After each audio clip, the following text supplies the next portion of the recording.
kuulate veebiraadiot. Lihtsalt ja keerutamata. Üks tähelepanu-väärsemaid ametikohti on olnud kliimaministri ametikoht 2023 juuli kuni 2025 märts. Lisaks kliimaministrile on Eestis olnud ka mitmeid teisi kadunud või reorganiseeritud ministrikohti. Kliimaministeerium muidugi oli täiesti suurushullustus. Ise küsimus, miks on vaja näiteks neid aeg-ajalt ümber mängida. Määrav on ikkagi see, kas seal tehakse korralikult tööd või mitte.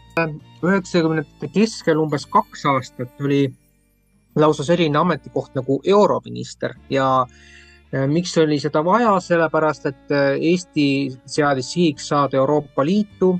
Poliitilised protsessid vahelduvad ja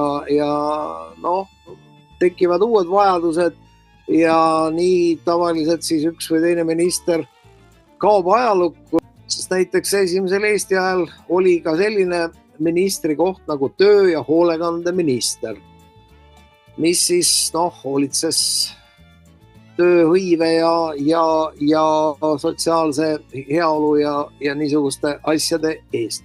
Aga peale selle oli veel toitlustusminister.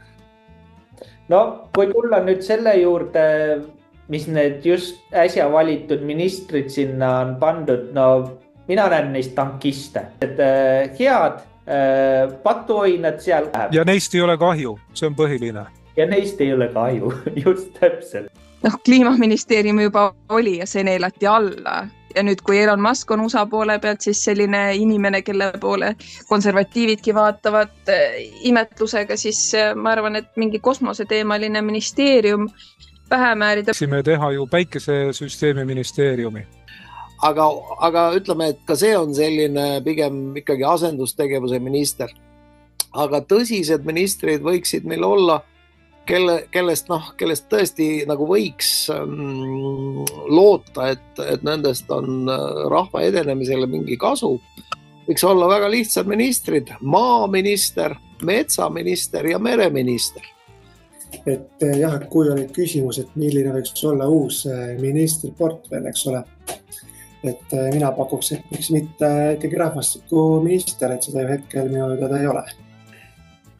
Loomulikult inimressurss, kui niimoodi bürokraadi keeles öelda, siis on üks kõige olulisemaid ressursse, aga ma ei ole päris kindel, kas rahvastikuministril